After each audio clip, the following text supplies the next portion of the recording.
All right, welcome to episode 10 of This Week Inside the New York Knicks podcast. Yeah. And you know what, man? It's been an amazing week for me personally. And we're going to get into the Knicks. So, this is episode 10. We're going to be talking about all the things that happened between January 7th and January 13th. So, I might as well kick off the podcast like this. So I got some big news for the channel. First, I'm gonna start with the fact that we're bringing back the live play-by-plays. Here's the schedule on the screen. Let's see if I could slide this way so you can see it. Okay, and so we're gonna be covering our first game. It's a national TV game. I believe it's on ABC, right? No, it's on TNT. And so yeah, definitely we gotta have a play-by-play for this. And for those that don't know, we do live play-by-plays for games that aren't on MSG, right? So because I like to watch the games that are on MSG. So we'll do the Knicks Nets on January 23rd, followed by the Knicks Heat on the 27th. And I believe that Heat game will be on ABC. Then we'll do Knicks Nets again. I don't know why they got the Knicks Nets a lot on national TV. Oh no, I'm sorry, that's the Lakers. That's the typo. I gotta fix that. So yeah, we're gonna do the Knicks Lakers on February 3rd. And then on the 8th, we got, let me just make sure it's the right team. Yeah, Dallas.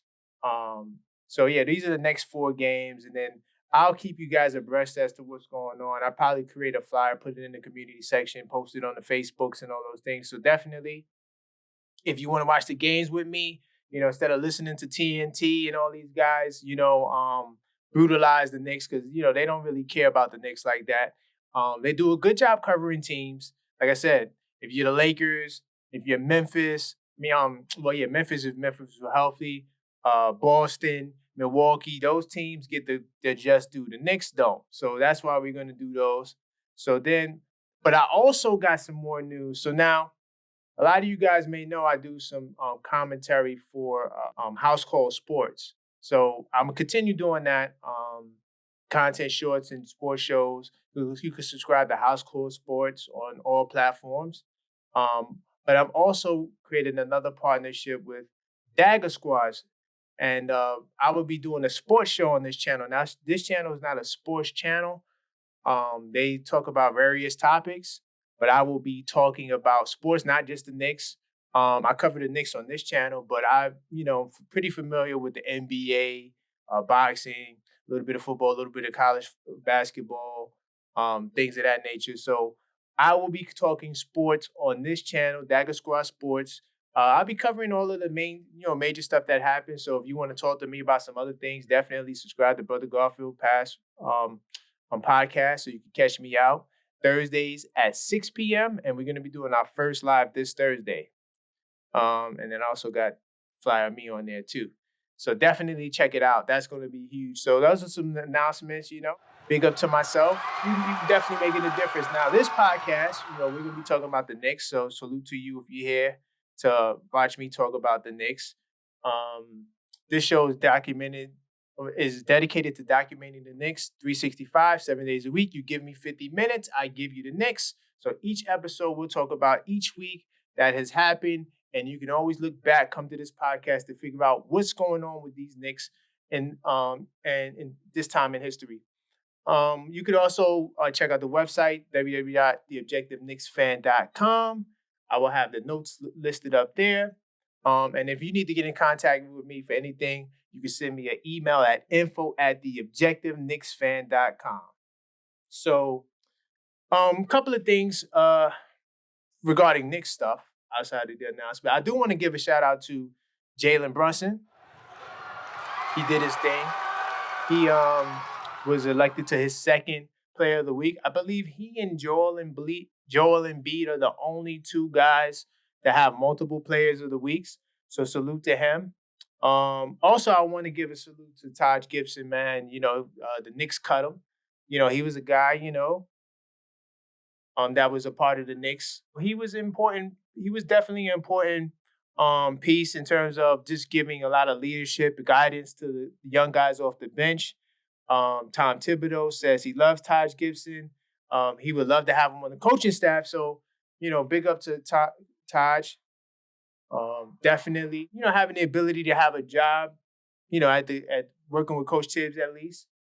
So definitely, I just want to start like that. So now let's get started, and we're gonna jump into research mode. All right. So bam. So now we're in research mode. So typically what we do, we talk about the past games, that went on. And so we're gonna start there. But as you can see the standings, so um on this day, which is the recording date is on the 13th, you can see the Knicks, they are 23-16, right? And we're in sixth place. It looks like it might be a tie between either the Pacers or Cavaliers if they lose. So we're right there in the thick of things. The Knicks are right where they need to be.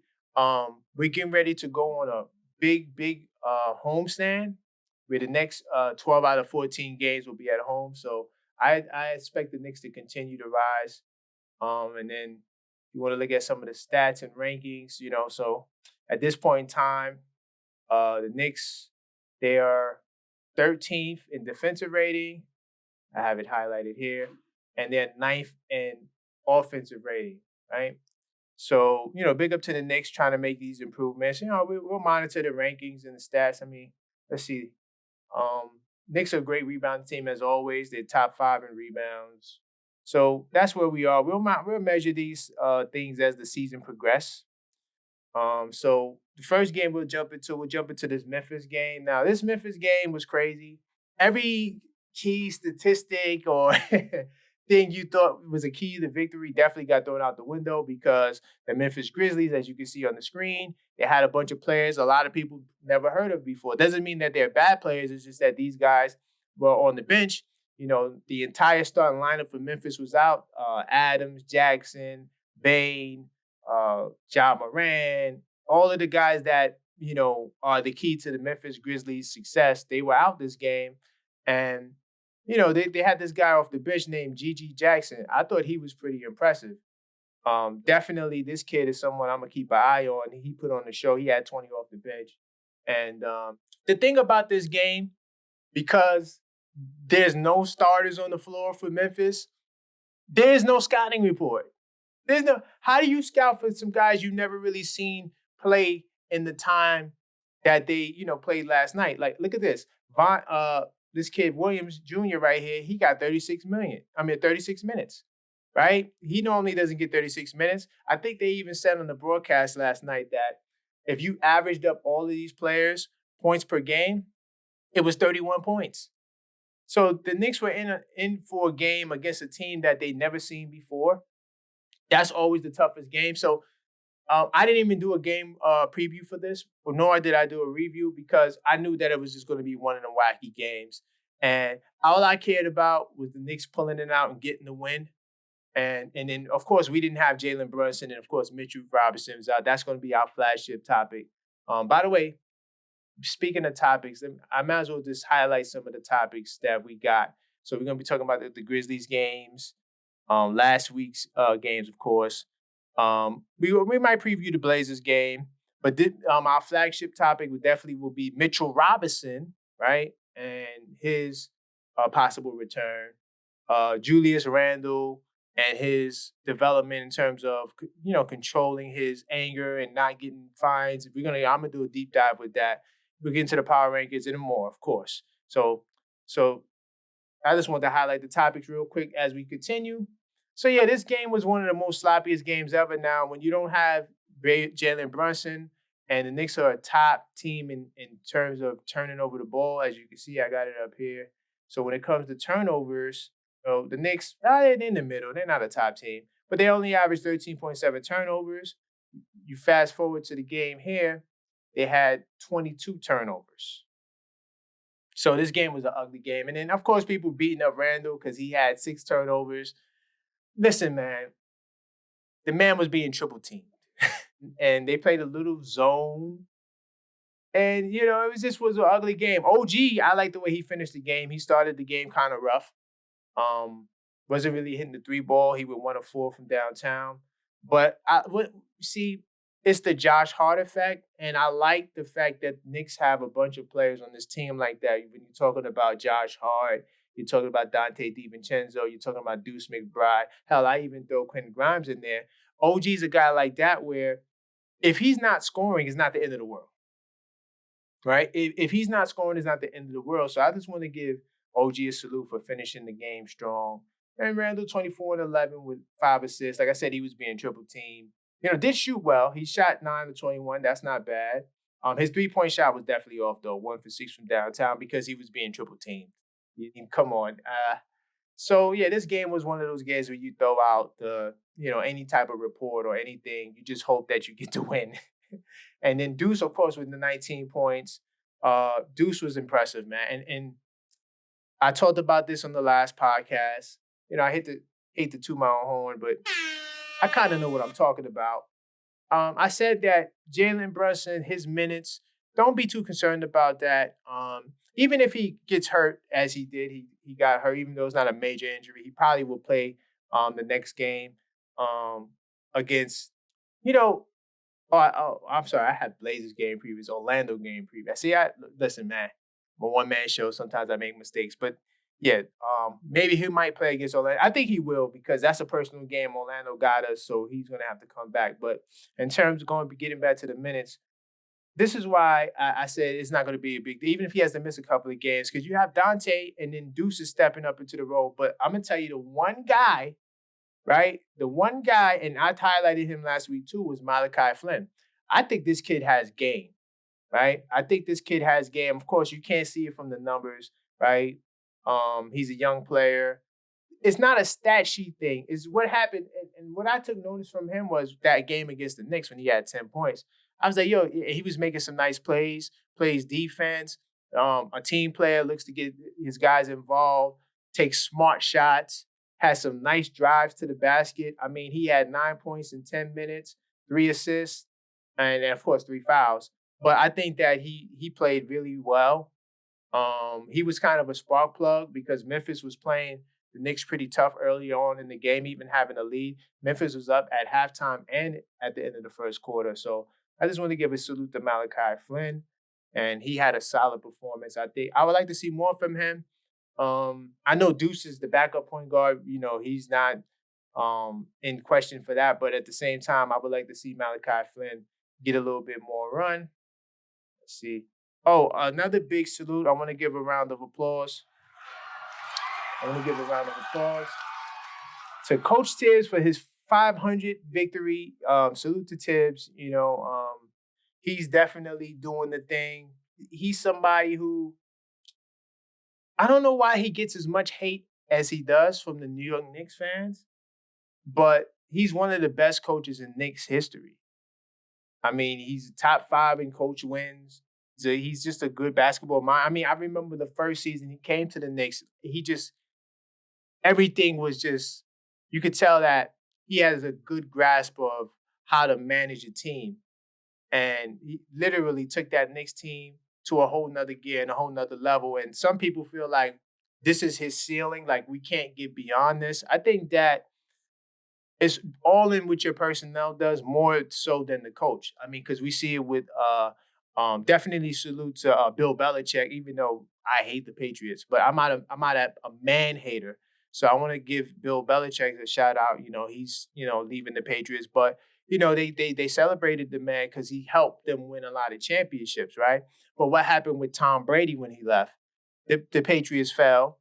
So yes, I think that coaching does matter in terms of taking you to that next level, but at the same time, you need the horses. If you give Coach Thibs the horses, I think that he's a more than capable coach, right? And Coach Thibs says that to me, it's a byproduct of a lot of people working together, and he's been fortunate to have a great number of players, assistants, and organizations to be that he was a part of. So salute to Coach Thibs. You know what I'm saying? Doing the thing, 500 victories. That's something that should be celebrated. And I'm happy for Coach Thibs, man. I'm happy that he's, made this accomplishment. And hey, let's see if he can get to 1,000 games because I think he's someone who definitely will be coaching a long time. Probably past the point where he should. I think because he just loves basketball. He's not married. He's really into the game. Let's see where I want to go next. Okay, so yeah, Jalen Brunson. He's day to day. No worries there. I got the fines. I'll get into the fines a little bit. So yeah, Julius Randle. First off, I want to give Julius Randle a salute. He's definitely getting some notoriety in terms of they're giving him, fair assessments, I find.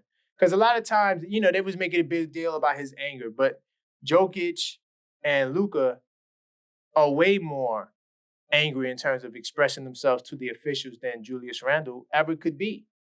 If Randle does one thing, I feel like it gets overblown, right? So I want to salute Randle for his growth, right? Because I have something here I want to read. So in the 2022 season, right, Randle was ejected twice, and he racked up 63,000 in NBA fines, right, according to Sports Track. And he said that was a hard year. This is Randle. That was a hard year all the way around. So I think a lot changed for me from that year to next year. And the tech thing is something that I've always tried to work on, right? So he's always tried to, give himself, some, accountability when it comes to getting technical fouls, right? It's tough for me because I play physical and sometimes my strength is a disadvantage. Yes, a lot of pro athletes would say that, like, the bigger you are, the less fouls you're going to get because you're stronger than everybody. And honestly, you could call a foul every play. Because especially a guy like Randle, he plays with a lot of contact. And definitely I play physical. Sometimes my strength is a disadvantage. You know what I mean? It's tough, but I'm just learning how to play through that, learning how to communicate a little bit better with the officials. It sounds like a simple fix, but it's also difficult to follow in the heat of the moment. How many times you played basketball, if you play basketball or any sport, and you find yourself in the argument and like after you reflect on it, you like, I don't even know how I got there, but you just got so mad in the moment, right? And he has developed his own self-accountability thing where he tells himself, just calm the F down and move on, right? And so that's helped him get along. So salute to Julius Randle. And it's amazing to actually see the media actually highlight that because a lot of times they'll just, throw guys under the bus. And once you on the thrown under the bus list, you kind of stay there. So I'm glad to see him getting some good press. So that's why I want to highlight Julius Randle in a positive light that, he racked up 63,000 in fines last year. And then this year, if I go to Sports Track, you'll see that he's only has 4,000 in fines. So that's a dramatic decrease. That's a 100% decrease in fines, right? And honestly, if you really want to know who's been kind of out of control this year, it's been the Nova boys. I mean, Josh Hart, he's leading the charge with $10,000 in fines, and Jalen Brunson is number 2 with 8,000. And then Randle comes after those guys. So, salute to Randle once again. And Jalen Brunson also had like this defining moment for himself where he realized like, hey, I'm getting a little bit too engaged with arguing with the refs. I need to tone it down. And sometimes it just takes that self-awareness to get you to that next level, man. So before we continue, subscribe to my channel.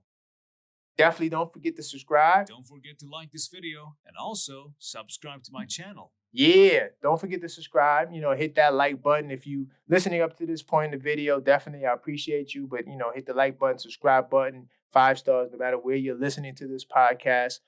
That it'll definitely help if you can support by doing that. Another thing too, real quickly, real fast, we'll go to the shop.theobjectiveknicksfan.com. As you can see, the website is located right here next to me. Shop.theobjectiveknicksfan.com. You can check out some of the cool merch that we have. The I Bleed Orange and Blue tees. I got one on right now. As you can see, we got DigiSolve, different types of designs in terms of the I Bleed Orange and Blue. And we also got different colors too. We got the NY edition and we got the Splash edition. Definitely check these out exclusively on shop.theobjectiveknicksfan.com. So I'm going to touch on a couple of things with this Mavericks game. This game honestly gave me a heart attack. We had the game. These games right here, Julius Randle had a quote, and I think we touched on it last week, where he said, or actually it was in this week, but I don't have it in the topics feed. But he said, "Don't play with your food." We went up against a Dallas Mavericks team that did not have their best player, Luka Doncic. How do you not win this game? Yes, it was on the road in Dallas, and Dallas is a formidable home team with a 12-8 record. Okay, right? But they didn't only not have Doncic, they also had their star rookie, Derek Lively, right? And they was missing another player too, one of their key guys. Listen, this game was probably one of the worst losses on the season. This might be actually worse than the Utah loss, right? Because that Utah loss was, I mean, that was crazy. Another close game we had, but this game was a blowout. So I'd rather you just get blown out. This is just me. I'd rather you just get blown out, right? And don't have a chance of winning the game. But to get blown out, be down by 19 in the fourth quarter, come back, bring it to 1, and then lose, that hurts. That hurts even more. And Kyrie Irving, of course, the Knick assassin, 44 points. We'll get into his comments. Let's see, do I have it right here? So Kyrie said, "I've always said I love beating the Knicks, but it's another team on our schedule, man. When I was in Brooklyn, it was definitely high intensity, and they were right down the street." So this guy, he takes pride in sticking it to us. And you know what? I wrote a game preview for this game. And let's see if I can pull it up right quick. Yeah, right here. Bam. So I wrote a game preview for this game. And I said, "The Knicks get lucky as Luka Doncic of the Dallas Mavericks will miss tonight's game. Jalen Brunson looks to return to Dallas to show his old team what his new team is working with." The Knicks are the hottest team in basketball, sporting an undefeated 5-0 record in 2024. Will the Knicks continue to roll along this journey successfully? We'll find out tonight as the Knicks put their undefeated record on the line and got beat. But you know what I forgot? I forgot Kyrie. I forgot to mention Kyrie and, what he was going to bring to the table. I should have known better because Kyrie is someone that really takes pride in giving the Knicks the business. He could have 12 points in one game, 15 in the next game. The Knicks is that third game, he's going to put up 40. And it wasn't just him, it was Tim Hardaway, another ex-Knick, right? And it seems like these ex-Knicks just won out. They coming for our throats. 32 points, right? 6 rebounds, 4 assists, really efficient, played good defense too, got 2 steals. Man, this game was crazy. And, Randle did his thing. Once again, was getting triple team, double triple team. And to be honest, to be really fair, the Knicks, they just got started in this game too late. It's like the first half, right? The Knicks just didn't have it going. Like, if you can see right here in the top of the box score, it says 44-26. They were down 18 in the first quarter. So when you're down 18 on the road, it's going to be hard to overcome. That's all. That's the only thing with this game was the Knicks just did not start playing ball until the third quarter. They didn't come ready to play. I mean, of course, we dominate the glass like we always do. Only 14 turnovers. Now, 33% from the line, from 3-point line is not really great, but it's not the worst, right? But Dallas was 41% from the line, 50 from the field. They really took a shot at our defense that has been pretty amazing thus far. But I don't know. This was just a bad loss, man. I mean, and this was the Jalen Brunson got to take this game too, which turned his fines up to $10,000 on the season. We talked about that. Let's see. I'm just trying to make sure we got everything from this game. Oh, you know what? I forgot a cool story in the last game. No, actually, this was this game. Yeah, I'm going to get to that right quick. So there's a cool story here. To all my betting people, shout out, salute to you.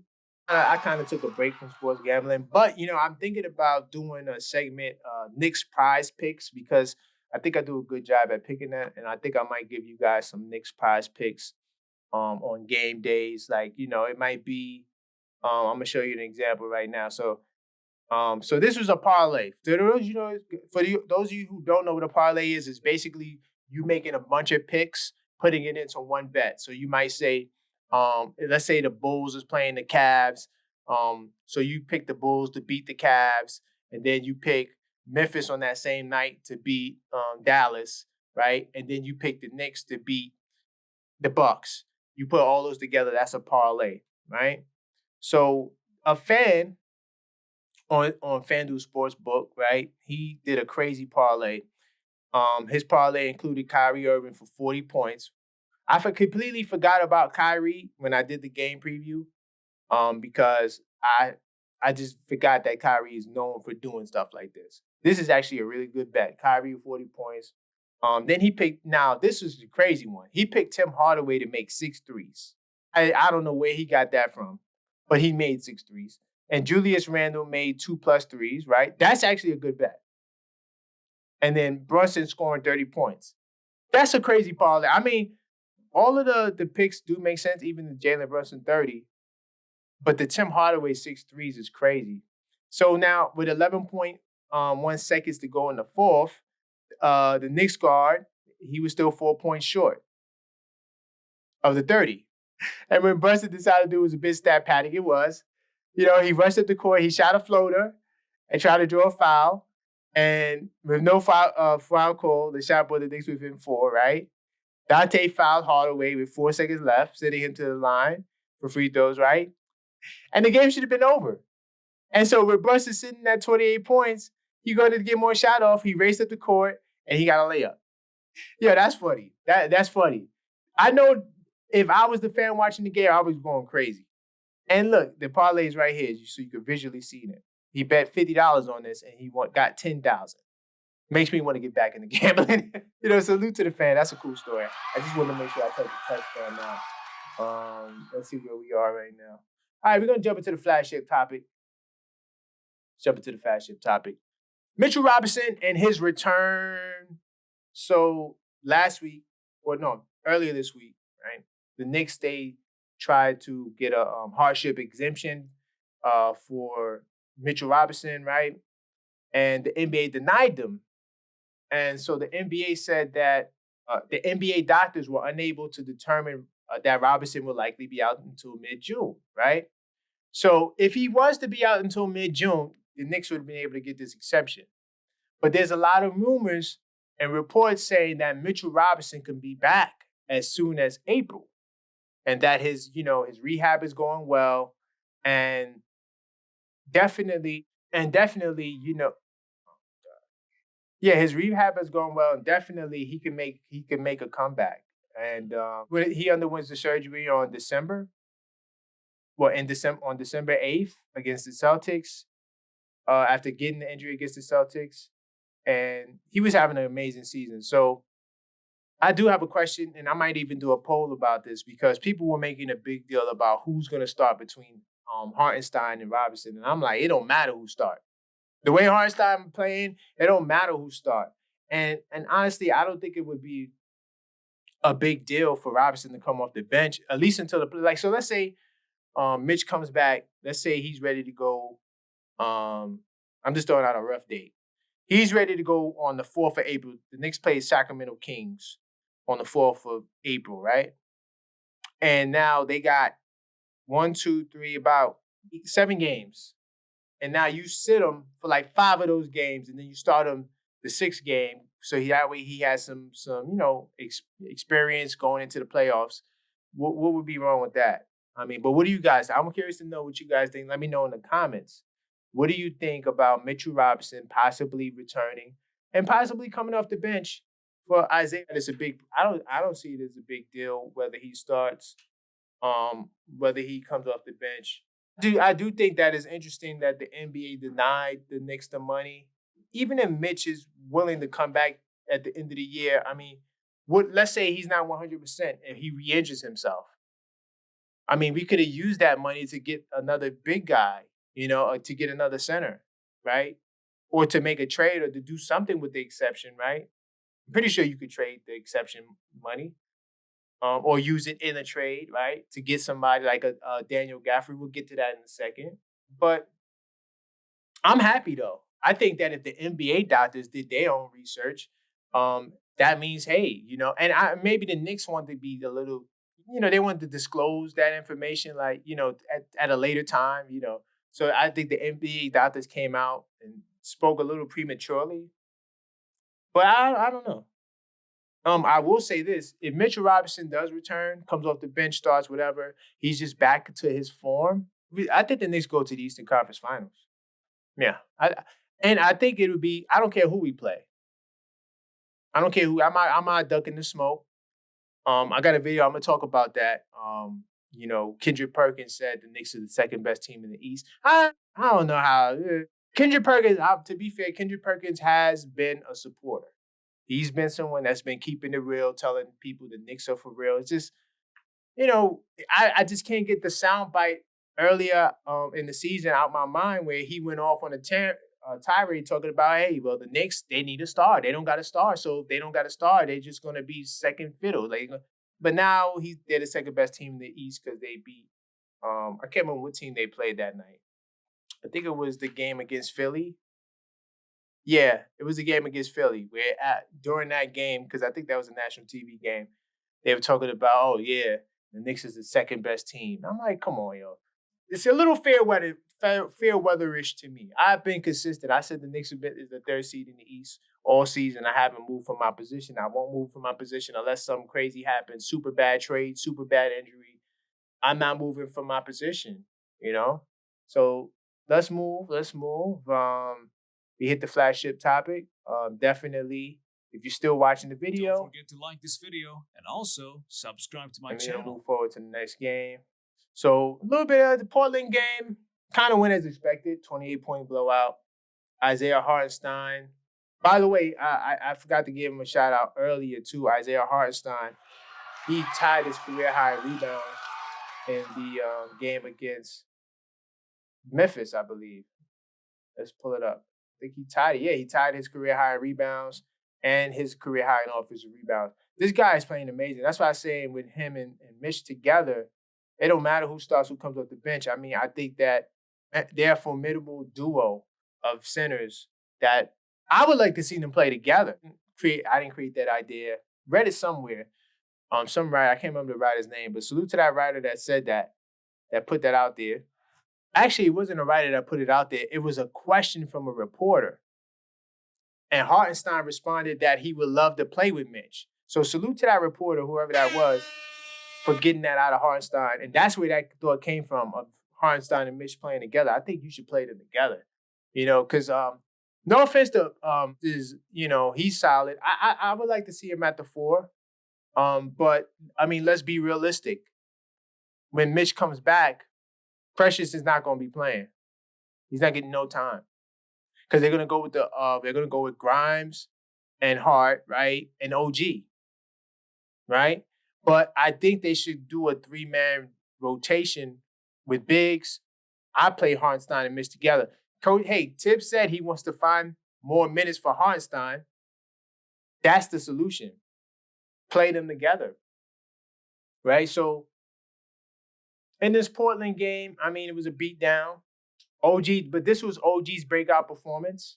23 points, plus 26, plus minus. I mean, whoa. This man's, hold on, I just want to double check OG's plus minus. He was a plus 14 in the Dallas game. This guy is setting all types of records for plus minus, man. Even in this game we lost, he still was a plus 14.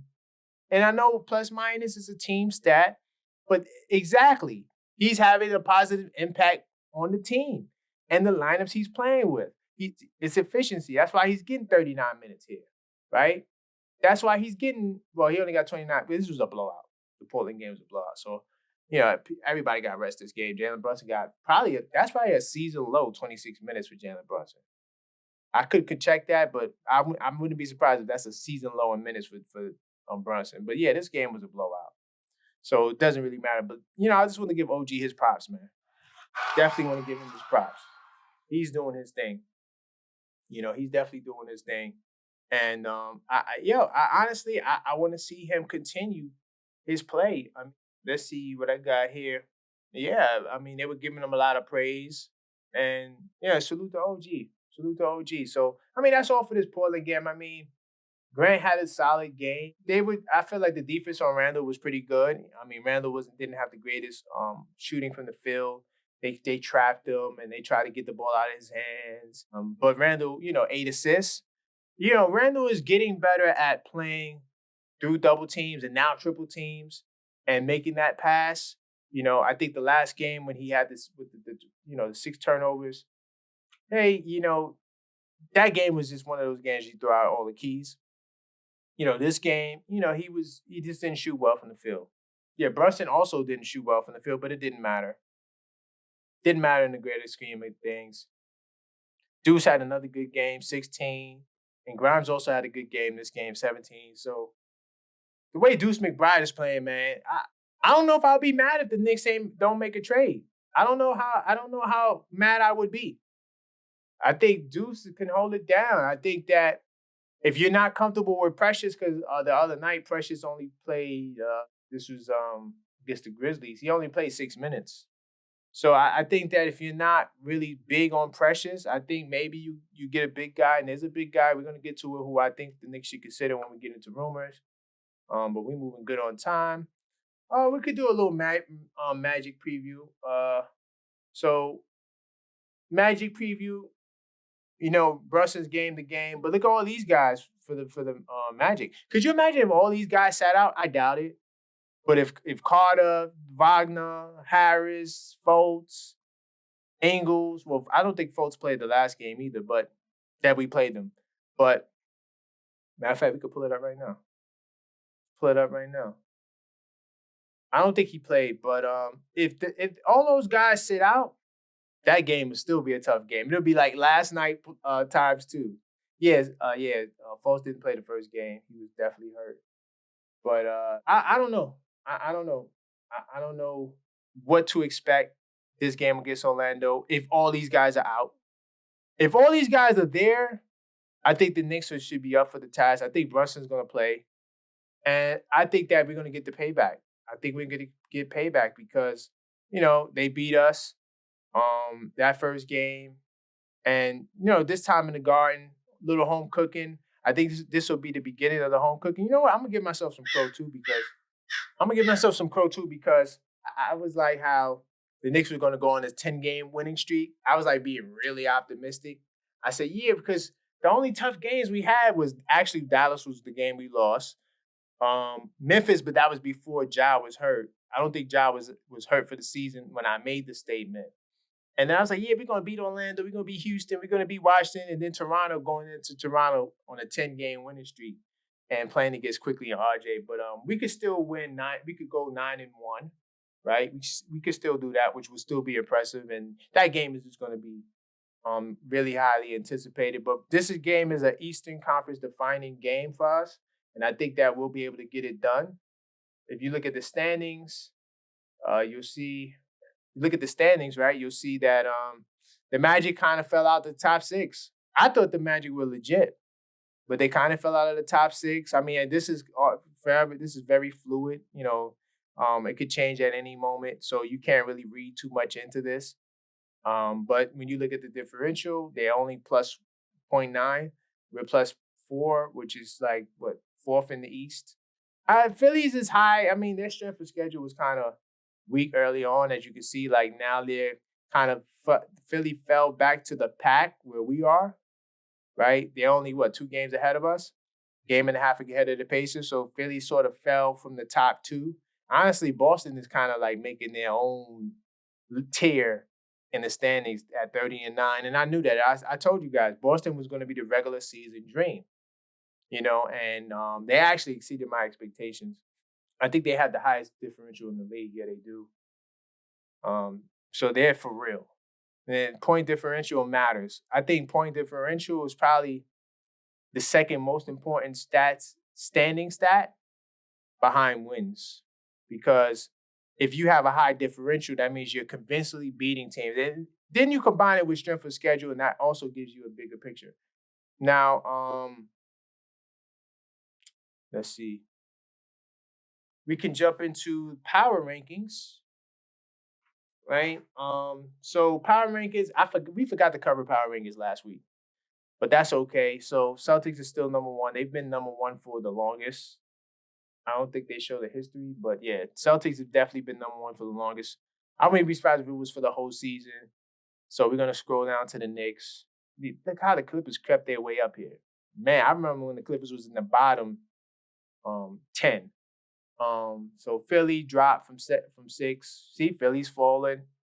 Dallas, they beat us. Actually, Dallas ain't the game. The game with Dallas is not even up here yet. So they didn't even factor the Dallas game in because I think this is what? This is Wednesday. This comes out January 3rd. Let's see. Oh, so I can see the previous rankings. So this is January 10th. So yeah, so this comes out on the 10th. So it's like midweek. So we're gonna scroll down to the Knicks, Kings. To be honest, I don't know why the Knicks are not in the top 10.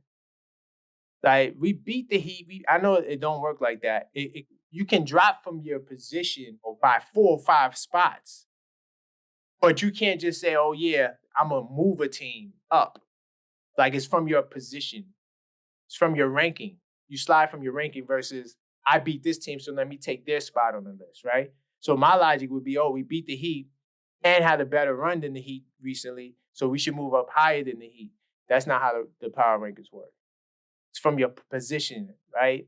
So last week we didn't cover this. We were 14, which I feel like was really low. Like I don't understand how we were 14, but once again, the pole position, I'm trying to be fair, right? So this is before the Dallas game. So we already won 5 in a row. It's before the Dallas game, right? And they got us here, right? At 12, we moved up 2 spots, which to be honest, moving up 2 spots is good, but they could have honestly put us ahead of the Pelicans and the Heat. They could have put us up 4 spots. But what do you guys think? Let me know in the comments box what you think. I think next week will probably be higher, even with the Dallas loss, because Dallas is 8. Dallas will probably move up. But yeah, I think we should be behind Sacramento or where Sacramento is. So we'll see. We'll see. We'll keep an eye on that to see where they put us. Getting close to that 50-minute mark. Let's see. Let's keep moving. All right. So do I care about this stuff? They're looking into the whole Dolan fan ban thing. I mean, come on. If you want to read this, I'll put a link to it, but I don't really care about that, right? Because Dolan is doing what we need Dolan to do, and just focus on being a boss, focus on being an owner. We don't really need Dolan doing anything other than that, right? So you know what? We could jump into word on the street, right? So let's jump into word on the street, and I think we only got 3 polls this week. So I wanted to know if the fans voted for Randle and Brunson. I know I voted, so I'm gonna pick yes. So a lot of the fans, 330 votes, 81% of fans say yes, they voted, 19% say no. Now my thing is, I know that this is not the entire Knicks fan population, but nor does it represent the entire Knicks fan population. But at the same time, why is 19%? Why is what's this? This would be like 70 people. Why are 70 people not voting? I don't get it. And then this is some of the comments. Salute to Mr. Val Deluxe. He says, they made it so hard to vote this year. It used to be simple, go to NBA.com, cast your vote. And then now you gotta log in, you gotta have an account and all that stuff. So you used to vote on Twitter too. So, but now you gotta have an account. And I guess it makes it easier to track and check. You know what I'm saying? It kind of makes sense. It kind of makes sense, right? So, attention, Knicks fans, does Jalen Brunson, 2 Eastern Conference Player of the Week selections guarantee him an All-Star selection, right? And so we got 367 fans that voted, right? I'm going to say yes. I don't even think we need it. But so 74% of Knicks fans say yes. The All-Star Week selections help him become an All-Star. And then 17% say no. 9% say they don't know. It's a shame that 10% of these fans, right, don't know if it's going to help them. It shows that, to me, that we have no confidence in the media in terms of giving us our just due. And hell, even the coaches. right? Because we know it's on the fans to vote, but it's just the confidence is not high. And this guy, B. More Corey, I think he said it the best. I hate to say is that it's hard to say. The all-star selection process is always based heavily on popularity and not necessarily performance. The coaches will likely get him in, but not the voters. And I'm like, wait, but how are we in the biggest market? Yo, let me tell you something now. It could be New York. But I believe Brunson has a FanDuel or some type of voting, some type of betting app endorsement. I'm not sure if that's just local, but he definitely has a Dunkin' Donut TV slot too. Now that could be local, but I'm just saying like these guys are gaining in popularity. In fact, I'm gonna talk about in a second. I'll talk about with Jalen Brunson after we get through Word of the Street, something that he was selected for. So I understand he's building his notoriety, but I mean to say he's not popular is kind of like I don't know. Is that hate? I don't know. Let me know in the comments because yeah, these guys are not the most popular. I understand that, but at the same time, isn't that part of the notoriety you get in the two selections? All right, so attention Knicks fans, is Chauncey Billups correct? Can the Knicks be an elite contender without acquiring a star? So 298 people voted, right? And I'm gonna say I don't know. Oh, I don't know if we can be elite without acquiring a star because elite means top two, right? Elite means top two, and I'm gonna do a video about that Hendrick Perkins comment. I don't know, but I'm gonna say this: if Chauncey Billups, the guy who actually played on the team that did not have an elite or a star, and they were elite and won the championship, and I think went to the finals the year after that, I'm gonna say his word matters. And I don't think he's saying that just because we beat up his team. I think that he's saying that because he honestly believes that it's factual. I think that we are a top 3 team for sure without a star. Are we a top 2 team? I don't know. I feel like that's biting off a little bit more than we could chew. And I think that's it. But that's it for Word of the Street. So, Word of the Street, I just try to give you some ideas of what's going on within the Knicks fan world. How do the Knicks fans feel? So let's move forward. So Knicks Insider says they got rid of Softies with Barrett Quickley and the Toppin trades. I don't like when you talking about a man's manhood. I mean, this is the business of basketball. So we're not in the locker room. Like a lot of that stuff, I feel like it's determined in the locker room. Who's the alpha? Who's this? Who's the beta? Who's that? Who's the enforcer? And so when you're not in the locker room, you may not be privy to what's going on. Now, Stephen A. did highlight that RJ Barrett was kind of sensitive to any types of criticism on his game. So, hey, these guys have more inside information than me, I guess. But one team source pointed out that in moving Obi Toppin in the summer, then Barrett and Quickley recently, we got rid of the Softies. The Knicks roster now consists of nearly completely hard-nosed defenders. Yes, I mean, I don't know. I don't know how to feel about that. Let me know what you think. I'll probably do a poll. I'm gonna do a poll on that. Let's see. Deuce's role has grown. Yes, Deuce's role has grown since the OG trade, for sure. Yeah, I think that Deuce is gonna be in a Quickley like situation, unless the Knicks make a trade for like another like guard, like a Malcolm Brogdon or something like that. But I think Deuce definitely can be an Emmanuel Quickley type player in terms of his usage. Maybe not the scoring that Quickley gives, but definitely everything else. And actually I think defensively he possibly might be a better defender than Quickley. And maybe he might could get more assists. Because look, for the Westchester Knicks, he's averaged 27.8 points, 5.2 rebounds, and 11.2 assists on 50% shooting. So, his kids show he could definitely score with the ball in his hands for sure. I think that, yeah, his role definitely has grown. Let's move forward. All right. Yes, his start has been historic. Yes, OG Anunoby's plus minus. It's amazing, man. Definitely set records with a plus 1 of 11 plus minus, and the Knicks going 5-0 since his acquisition. So salute to OG for that. No, not the Crow. Oh my God. I gave him Crow. Try to see. Might wrap it up. Benjamin needs more pop. Carmelo Anthony called RJ bland. He said he's a bland player. I mean, he's a legend. Sounds really disgruntled because I want to talk more about this. The Nuggets gave Jokic the number 15 to erase me. Wasn't Jokic a second round pick? Did Jokic always wear the number 15? Why would they? Salute to Melo. First of all, he's a Knick legend. I just think, man, he's retired. He's not capping.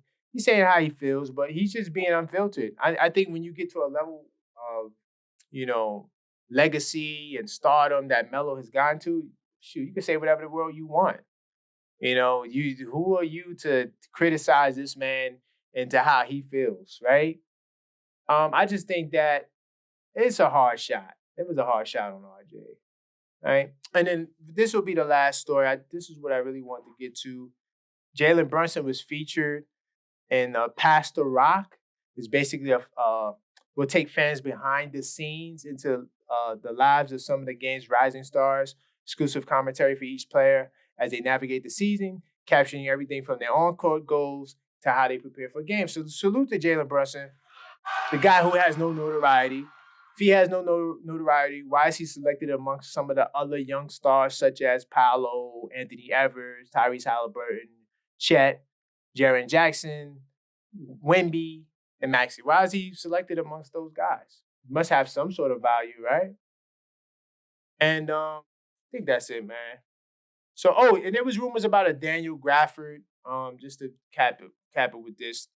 Before they made the OG trade, they were supposed to trade for this kid, Daniel Gafford. The reason why I don't think they're going to get Gafford is because they believe Mitch is going to come back. And I think if Mitch wasn't coming back, I think you would go get Daniel Gafford. I think he's kind of like the missing piece at this point, though one could say, hey, you need some scoring off the bench too. So, yeah, I don't think they're going to get Daniel Gafford, unless they're doing a major trade and then now other pieces, that or rotational pieces are there. But if they're not doing that, I don't see those guys trading Gafford. I would love for them to get this guy on the screen, Dejounte Murray, but possibly not. So salute to you for if you listen to the podcast up until this point. Definitely take the time, go to the shop, support the channel, get you an I Bleed Orange and Blue hoodie, sweatshirt, t-shirt, whatever you like. Do remember we do have the live play-by-plays coming up.